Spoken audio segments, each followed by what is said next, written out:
Salut! Le mois dernier, c'était le festival TNB à Rennes, et c'est un assez gros festival sur 2 semaines avec énormément de propositions de théâtre, de danse, etc. dans plein de lieux partenaires du TNB, ça se passe pas que au TNB. Et du coup, j'ai vu pas mal de spectacles, j'en ai vu 5, je devais en voir 6, j'ai oublié d'aller voir le premier. Bref, parlons-en. Le premier spectacle que j'ai vu, c'était Louder is Not Always Clara de Johnny Kotzen et Gareth Clark. Et c'est un spectacle sur la surdité, parce que Johnny Kotzen est né sourd et gallois, mais ça n'a rien à voir. Mais c'est important de le dire parce que l'humour british est supérieur et que ça se voit dans le spectacle. Bref, pour ce genre de spectacle, une des questions qui est importante pour moi, c'est à qui ça s'adresse. Et ici, assez clairement, c'est un spectacle qui s'adresse aux personnes entendantes, donc aux personnes qui ne sont pas sourdes. Ça a une dimension qui est très pédagogique, qui a pour but de vraiment nous expliquer ou essayer de nous expliquer comment c'est de vivre en tant que personne sourde. Je pense notamment à un moment où il nous fait écouter, en gros, ce qu'il entend quand il a ses appareils auditifs, parce qu'il a des appareils. Et il y a plein de petites choses comme ça où c'est assez intéressant de voir concrètement ce que c'est la vie d'une personne sourde. Globalement, en termes d'espace, c'est assez simple. On a une table, on a un écran, il y a un ordinateur sur la table qui sert à Johnny à écrire parce que c'est le moyen de communication principal. Il écrit des choses sur son ordinateur qu'on voit sur l'écran. On a aussi sur le côté le metteur en scène donc qui gère le son. Et le soir où j'étais là, il y avait un interprète LSF, donc langue des signes française. Il était là que mon soir, mais j'en profite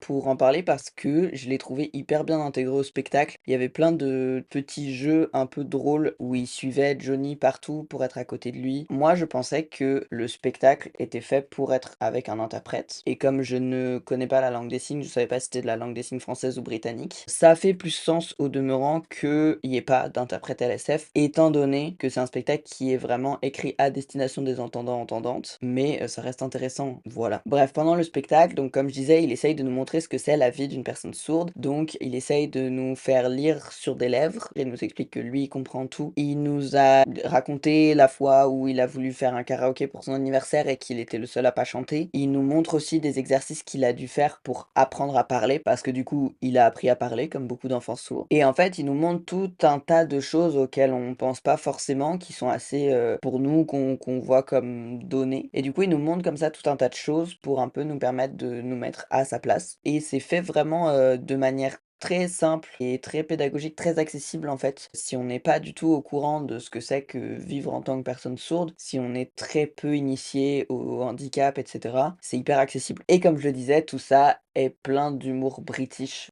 Je ne sais pas décrire cet humour, mais je l'aime. Après, même si pour moi, c'était clairement un but pédagogique et vraiment destiné aux personnes qui connaissent pas du tout le sujet, pour moi, ça manquait d'une dimension politique. Ça restait vachement en surface et j'aurais bien aimé qu'on aille un peu plus profondément dans vraiment une vraie question d'inclusion des personnes handy et en l'occurrence des personnes sourdes. Et là, le spectacle, il disait un peu, bah regardez ce que c'est que vivre en tant que personne sourde, mais il allait pas forcément jusqu'à s'impliquer politiquement dans les droits des personnes sourdes. Je comprends pourquoi c'est pas fait, mais ça m'a un peu manqué. Et cette dimension politique-là, on l'a un tout petit peu quand on entend le témoignage de sa mère, qui en gros explique pourquoi elle a pas du tout pris en compte le handicap de son fils, pourquoi elle a refusé qu'il aille dans une école spécialisée, pourquoi elle a absolument voulu qu'il apprenne à parler, pourquoi elle a pas appris la BSL, qui est la langue des signes britannique. Et ce qui était intéressant dans ce témoignage-là, c'est que le témoignage existait juste en lui-même et il n'y avait pas de jugement porté dessus. Ce qui, à mon sens, est intéressant parce que ça nous permet vachement de réfléchir sur le sujet. Et du coup, je trouve ça cool. Je pense que ça peut faire pas mal tourner les méninges globalement en sortant du spectacle, ce genre de dispositif. Mais la partie qui m'a le plus marqué, en fait, c'était une partie qui n'était pas prévue dans le spectacle. Comme je disais, il y avait des personnes sourdes qui étaient présentes. Et en fait, à un moment donné,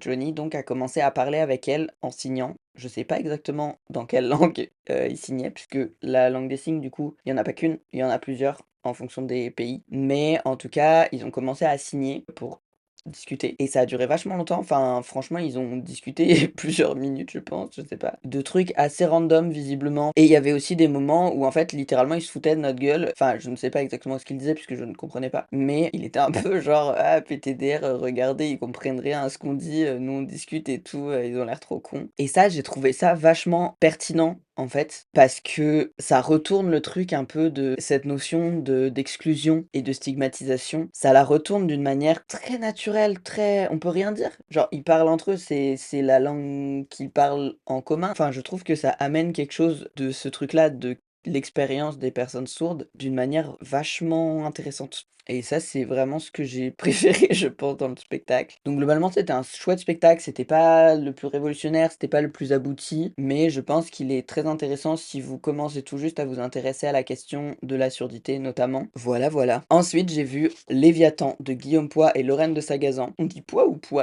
J'espère qu'on dit poids. J'avais beaucoup entendu parler de la collaboration entre ces 2 artistes en bien et du coup, ça faisait longtemps que je voulais voir un de leurs spectacles. J'avais pas vu Le Sacre qui est genre le gros spectacle dont on m'a beaucoup parlé. Mais du coup, quand j'ai vu que Léviathan passait au TNB, j'étais ravie et du coup, j'avais trop hâte et autant vous dire que je n'ai pas été déçue. C'est vraiment mon coup de cœur du festival, mon coup de cœur de la saison pour l'instant et peut-être sûrement un de mes coups de cœur de la vie entière. Voilà. Maintenant qu'on a posé ça, parlons du spectacle. Je sais pas si ça s'entend, mais il y a genre des travaux autour de chez moi. Je suis désolé si vous les entendez, c'est chiant, mais c'est la vie, OK? Léviathan, c'est un spectacle sur le système des comparutions immédiates qui, en gros, pour simplifier beaucoup aussi parce que je suis pas hyper calé sur le sujet, c'est un système judiciaire dans lequel on est jugé immédiatement. C'est quelque chose qui s'applique globalement pour les délits où tu es pris sur le fait. Il y a pas de préparation de la défense, et cetera et c'est un système qui, à la base, est censé être très, très rare et c'est des petites peines. Le problème, c'est que c'est en fait quelque chose qui est appliqué de plus en plus fréquemment sur des choses qui ont de moins en moins de sens à être appliquées là et c'est vraiment un système qui est très, très inhumain pour tout le monde. En fait, les dossiers s'accumulent, on n'a plus le temps, les comparutions immédiates durent très peu de temps, enfin, on est sur autour de 15 à 20 minutes. Les magistrats ont beaucoup trop d'affaires, les journées peuvent durer jusqu'à tard dans la nuit et en plus de ça, en plus du fait qu'il y ait de plus en plus de personnes qui passent en comparution immédiate et que c'est plus du tout un système qui est rare, comme c'était censé être à la base, les peines sont de plus en plus disproportionnées. C'est-à-dire que tu peux prendre de la prison ferme parce que tu as volé une canette dans un supermarché. Et bien sûr, c'est un système qui touche en majorité des personnes qui sont déjà minorisées. Donc des personnes SDF, des personnes racisées, des personnes qui subissent des violences dans leur vie, etc., etc. Du coup, ça m'intéressait vachement de voir ce que ça donnait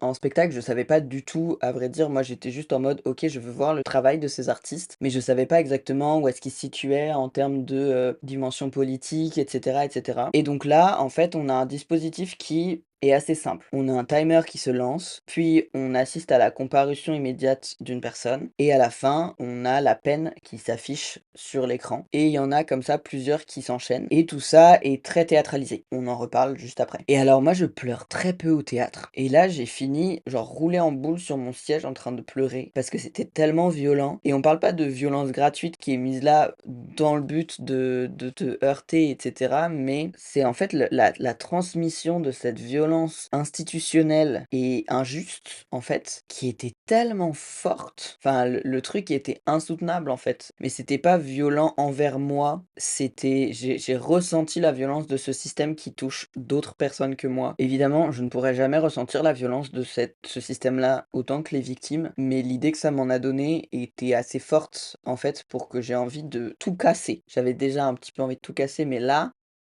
faut savoir aussi que pour préparer le spectacle, l'équipe artistique est allée assister à des procès, à des comparutions immédiates, à discuter avec des magistrats, etc. Et c'est vraiment imprégné de ce truc-là. Et l'équipe a fait aussi un gros travail sur la justice, sur son fonctionnement, etc. Un gros travail de recherche. Et je trouve que ça se voit vraiment dans le spectacle parce qu'on sort de juste comment ça fonctionne théoriquement et que ce que c'est théoriquement le système judiciaire. On arrive vraiment sur un truc, comme je disais, de ressenti de qu'est-ce que c'est à l'intérieur. Mais le but là, c'est pas de donner une représentation du réel, c'est de créer une expérience où on va ressentir les choses. Je sais pas si je m'exprime bien, mais en gros, tout ça est très esthétisé. J'avais vu avant d'aller voir le spectacle des photos, c'est aussi pour ça que j'avais trop envie de le voir parce que j'étais en mode ça a l'air trop beau esthétiquement et c'était trop beau esthétiquement. La scène, globalement, c'est comme un tribunal, mais qui est sur, enfin, le sol, c'est de la terre et on est sous un chapiteau. Ça ramène une dimension de spectacle, ça ramène un truc où tout ça n'est pas figé parce que la justice, on pense vraiment à une grosse institution ancienne. On penserait plutôt à du marbre et des dorures. Et là, on a cette espèce de chapiteau tout léger sur de la terre battue. Le truc, à tout moment, ça s'envole. Il y a un écran aussi où sont projetées beaucoup d'images, notamment des allégories ou de l'imagerie religieuse. J'avais pas du tout toutes les refs, mais je trouve que ça donne une impression quand même. Ça ramène ce truc-là, justement, de l'institution d'émotion et surtout je trouve que ça participe à la violence dans le sens où c'est ces images-là d'autorité qui sont écrasantes. Et donc c'est aussi sur cet écran qu'on voit le temps et qu'on voit les peines qui sont données. Et du point de vue des personnages, tous les personnages sont masqués sauf un qui est le témoin, qui n'est pas un acteur, qui est vraiment une personne qui a vécu une comparution immédiate et qui nous raconte comment fonctionne ce système, qui parle d'un point de vue très personnel, ce qui ramène un aspect témoignage qu'on verrait dans le théâtre documentaire. En fait, c'est la seule chose où on s'y relie vraiment et ça nous ramène aussi toute l'explication. En fait, si on connaît pas du tout ce système-là, ce personnage-là du témoin, il est vachement utile pour qu'on comprenne mieux ce qui se passe et les enjeux, etc. J'ai trouvé qu'il était peut-être parfois un peu trop didactique. J'aurais aimé qu'on nous laisse un peu plus de liberté là-dedans. Didactique, je dis ça dans le sens où, en fait, il nous explique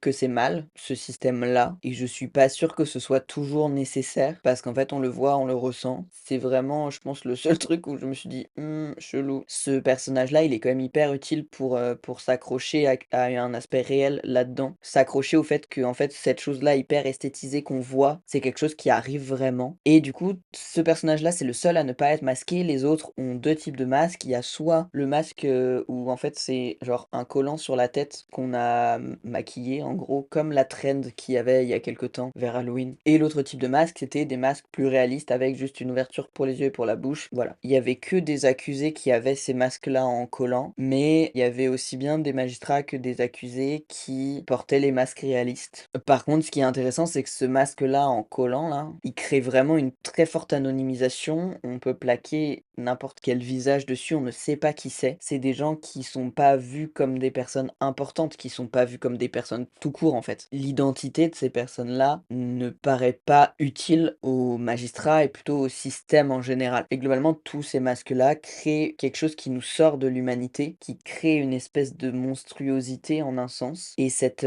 chose qui sort de l'humain, etc., c'est présent dans tout le spectacle. Notamment, par exemple, il y a le traitement du son, parce que du coup, le témoin, je crois, n'est pas sonorisé. Les autres, par contre, sont sonorisés. Il y a un traitement du son qui rend parfois les voix un peu étranges, qui met de la réverbération, des choses comme ça. Petit à petit, il y en a de plus en plus, on sort de plus en plus du réel. Et à côté de ça, on a par exemple la juge qui part en roue libre totale. Et c'est pareil en fait chez toutes les personnes du tribunal, autant accusés que magistrats en général. Les voix sont de plus en plus modifiées, les personnages partent de plus en plus en cacahuète. Globalement, tout se déréalise petit à petit de plus en plus. Il y a vraiment ce truc au début on rigole quand ça commence à être bizarre, quand il y a 2-3 trucs bizarres, puis en fait au fur et à mesure on est mais hyper mal à l'aise. Et il y a aussi des différences dans le jeu entre les différentes catégories de personnes dans le tribunal. Il y en a aucun qui joue de manière complètement réaliste, à part ce témoin là qui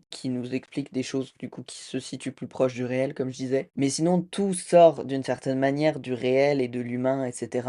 Mais à différents niveaux et de différentes manières qui fait complètement sens. Et je trouve que cette violence, même si concrètement là elle est entre guillemets directement donnée par le procureur et la juge, on la ressent pas comme venant de personnes individuelles, on la ressent vraiment comme venant d'un système. Et alors il y a un cheval qui débarque, je suis pas sûre d'avoir complètement compris, ça parlait d'équithérapie à un moment donné, je suppose que c'est une référence à ça et tout. Moi j'adore les chevaux, j'étais ravie qu'ils soient là pour faire des câlins à l'accusé qui était en procès à ce moment-là, parce que c'était horrible, c'est le moment où je pleurais un boule dans mon siège. Et ça participe à cette espèce de chaos qui règne sur scène. Et ce qui est extrêmement marquant dans le spectacle, c'est le refus du témoin donc de jouer son propre procès, sa propre comparution immédiate. Parce qu'en fait, on pourrait s'y attendre, on sait très tôt que lui, il a été dans une comparution immédiate. On sait sa peine et on sait combien de temps ça a duré, il nous le dit. Mais il refuse de nous montrer ça. Et je trouve ça très intelligent parce qu'en fait, on n'en a pas besoin. Parce que lui, c'est le seul qui n'est pas anonyme. Et ce refus de montrer ce qui s'est passé, c'est un refus de satisfaire une espèce de curiosité malsaine qu'on pourrait avoir. Et en fait, en plus de refuser de nous montrer son procès, il s'assoit sur une chaise et il nous laisse dans le silence total pendant toute la durée qu'a duré sa comparution immédiate. Et ça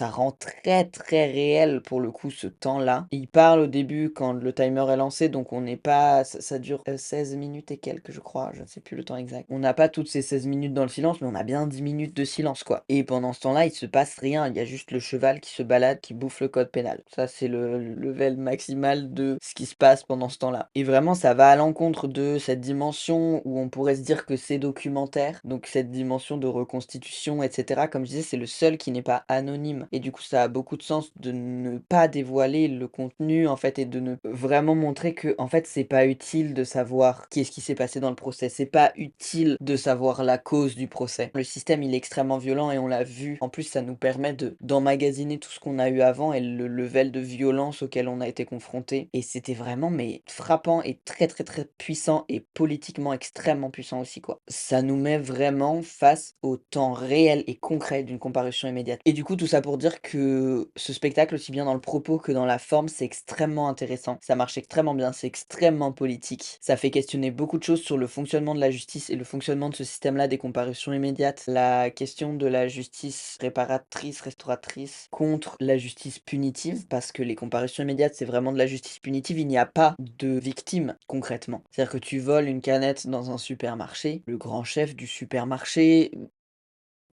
voilà, et du coup, ce système-là est vraiment une justice qui se concentre sur les coupables et non sur les victimes, ce qui fait vraiment questionner le but et le sens de la justice très, très profondément. Et comme je disais, ça pointe aussi du doigt le fait que les personnes qui sont victimes de ce système-là sont des personnes qui sont déjà minorisées et déjà victimes de la société en général. Et ce que je trouve très intelligemment écrit, c'est que ça n'apporte pas de réponse définie. Je disais effectivement qu'il y a ce truc où c'est un peu trop didactique par moment, mais ça nous dit pas comment on devrait faire. Ça amène vraiment une réflexion de nous, ça donne envie de discuter avec d'autres personnes de ce sujet-là. Ça donne pas envie de continuer comme ça. Si vous sortez du spectacle et que vous dites très bon système, il y a un problème et le problème est chez vous. Il résonne encore en moi ce spectacle-là. C'était merveilleux, gros gros coup de cœur et je pense que c'est accessible à des personnes qui en auraient pas du tout entendu parler. Même s'il faut s'accrocher, faut être très prêt à ce qu'on va voir parce que c'est vraiment très intense. Enfin, accrochez-vous. Voilà quoi, grosse claque. Voilà, voilà. Et la semaine suivante, j'ai vu Faire parler les archives des non-alignés de Mirla Turajlic. Je ne sais pas comment ça se prononce, je suis désolé. C'est une réalisatrice serbe qui fait du documentaire. Donc là, on est vraiment dans le très très très théâtre documentaire, hein, contrairement à ce que je disais avant où on a des liens mais ça n'en est pas. Et donc cette réalisatrice s'est intéressée aux archives Labudovic. Et c'est des archives vidéo qui témoignent de la lutte des pays qu'on appelait donc du tiers-monde pour une reconnaissance et contre l'impérialisme, et notamment à travers le mouvement des non-alignés. Et donc pour résumer, d'après ce que j'ai compris, le mouvement des non-alignés, ce sont des pays qui ont revendiqué le fait de ne pas être d'un des deux blocs, donc il y avait le bloc de l'URSS et le bloc des États-Unis pendant la guerre froide, et c'est des pays qui ont refusé d'être alignés avec ces deux blocs-là. Je n'en avais jamais entendu parler. Et pourtant c'est évident qu'il y a des pays pour qui ça fait pas sens, parce qu'en fait ces deux blocs-là impérialistes, bah ils combattent entre eux, mais ils s'occupent pas des autres pays qui sont du tiers-monde. En termes de mise en scène, il n'y avait pas grand-chose, la réalisatrice s'adresse à nous, au tout début elle nous parle à nous, ensuite elle parle, elle est dos à nous, et en fait elle est filmée elle en direct, et sur l'écran c'est mis, donc il y a ce qui est filmé d'elle, et c'est mis en parallèle avec les images, soit les images d'archives dont elle nous parle, soit des images qui ont été filmées enfin dans ces archives-là, soit en fait des vidéos de personnes descendantes en fait de ces pays-là, des non-alignés, qui regardent les archives dont on nous parle. Je sais pas si c'est clair, mais il y a ces deux trucs-là qui sont en parallèle. Et donc il y a vraiment un gros thème du regard, du lien entre le passé, le présent, du rapport personnel et intime à l'histoire. Et il y a une grosse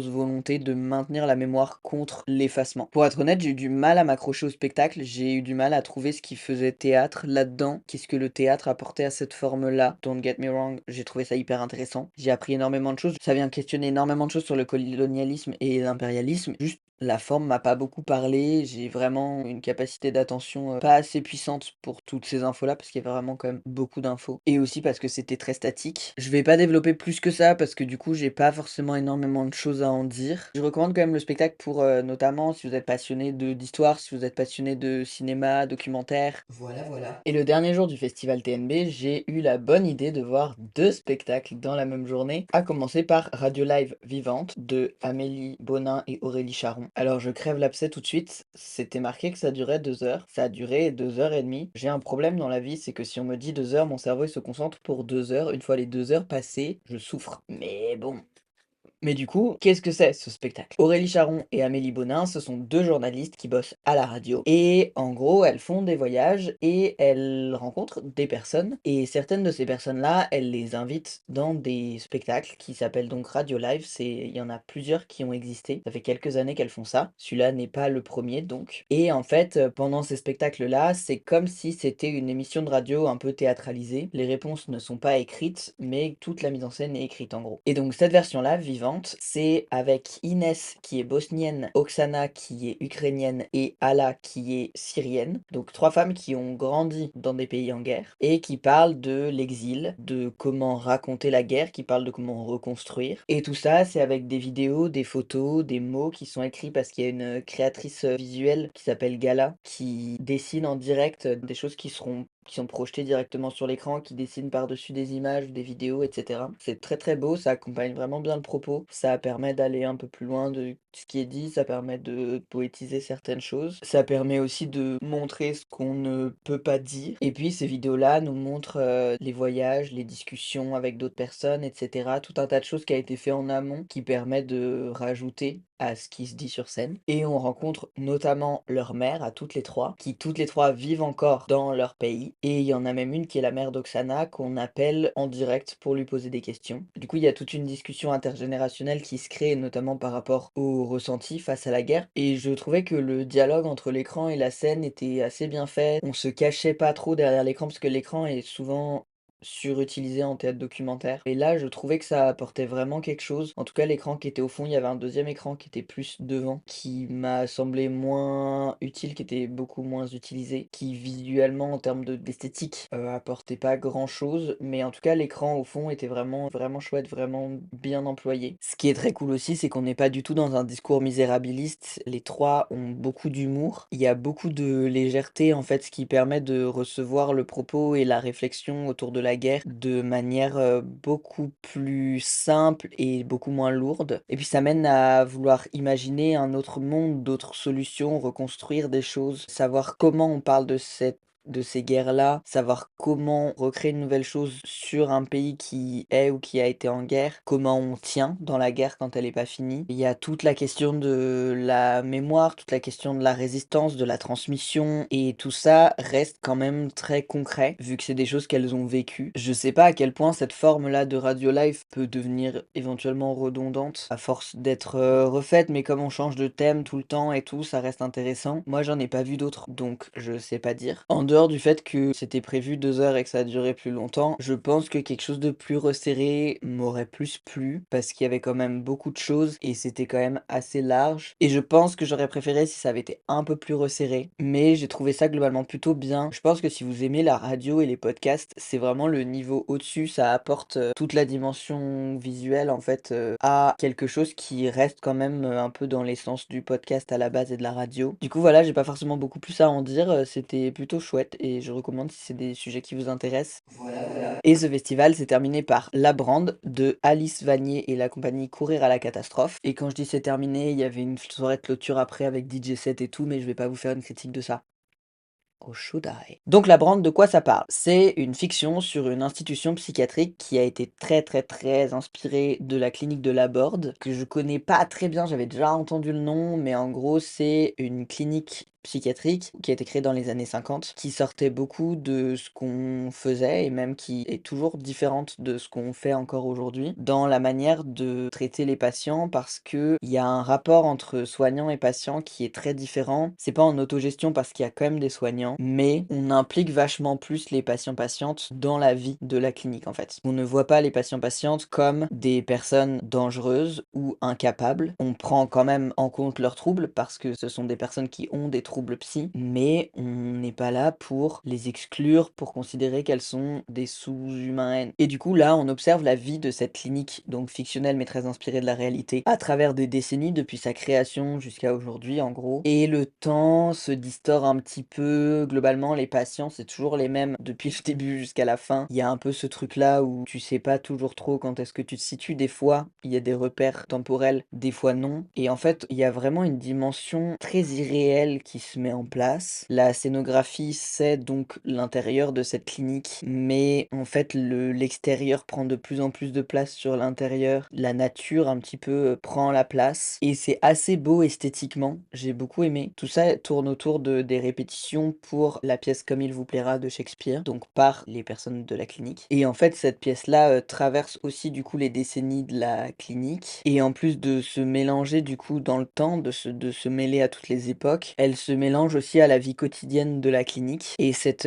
dimension un peu étrange, un peu brouillée, elle est intéressante parce que elle nous plonge dans une ambiance qui sort du réalisme et je trouve que ça règle aussi en partie cette question de jouer des fous. D'ailleurs, j'utilise le terme fou parce que il est pertinent politiquement et que c'est un terme qui est beaucoup utilisé dans le militantisme sur la question de la santé mentale, des troubles psy, etc. Je l'utilise pas d'une manière péjorative, j'utilise le terme tel qu'il a été réapproprié politiquement. Je préfère prévenir. Mais donc, la question de jouer des fous. Moi, c'est quelque chose qui me pose souvent problème parce que jouer un trouble mental, c'est compliqué. Comment on le joue? Comment on le joue pour que ce soit pas caricaturé? Comment on le joue de manière à ce qu'il y ait pas un regard qui soit posé dessus, soit de l'acteur sur le trouble, soit des spectateuristes sur l'acteur qui joue le trouble. Il y a des choses comme ça qui sont des questions difficiles auxquelles j'ai pas énormément de réponses non plus. Mais là, je trouve que sortir du réalisme, ça permet aussi de sortir d'une dimension où on voudrait représenter le trouble de la manière la plus réaliste, mais du coup, il y a des trucs qui sont questionnables. Et toute cette dimension-là, un peu qui sort du réel, j'ai l'impression que ça permet au public, quand il y a des rires, parce que j'ai un peu observé les rires, quand il y a des rires, j'ai l'impression qu'on rit pas du trouble, mais plus de la situation. Et je trouvais que dans le jeu, on était quand même assez loin d'une volonté de donner à voir, de montrer qu'on est bizarre. C'était assez simple. Si t'as vu le spectacle et que t'as un autre avis là-dessus, n'hésite pas à le donner, mais c'est le ressenti que j'en avais. Et dans le spectacle, il y a presque une dimension philosophique qui est apportée parce que du coup, il y a eu avec la clinique de la Borde des sessions où les différents psychiatres se retrouvaient. Là, on assiste à quelques discussions et je pense que c'est des discussions qui sont difficilement accessibles si on n'a pas des bases philosophiques. Il s'avère que j'adorais la philo en terminale, donc j'avais les bases qu'il fallait pour comprendre ce qui se disait. Je suis pas sûr que ce soit hyper compréhensible pour tout le monde, mais c'était des discussions qui étaient vachement intéressantes et qui permettaient vachement de réfléchir à la psychiatrie, au fonctionnement de la psychiatrie, à comment on fait pour aider quelqu'un qui a des troubles. Et ce parallèle qui est mis entre les discussions qu'on voit et la vie dans la clinique, ça permet vraiment de réfléchir à tout ça. Je trouvais que la forme servait très bien le fond avec cette espèce d'atmosphère un peu étrange. Ça avait pas pour but d'être une reconstitution, ça avait pas pour but d'être documentaire du tout. Ça se voit que c'est vachement bien documenté, qu'il y avait une grosse volonté de rendre ça accessible si on n'est pas forcément militant militante de base là-dedans. Et globalement, en sortant de là, on sait pas forcément quelle est la bonne solution, on sait pas s'il y a une bonne solution, mais ça amène à réfléchir et à pas vouloir rester dans le système qui existe actuellement en fait. Et même s'il y a cette dimension très très irréelle, on n'arrive pas à se dire tout à fait que c'est des personnes qui n'existent pas et on n'est pas trop dans un truc trop terre à terre. Je trouve que cet équilibre-là, il marche bien. Du coup, si c'est un sujet qui vous intéresse, je vous recommande vraiment d'aller voir ce spectacle.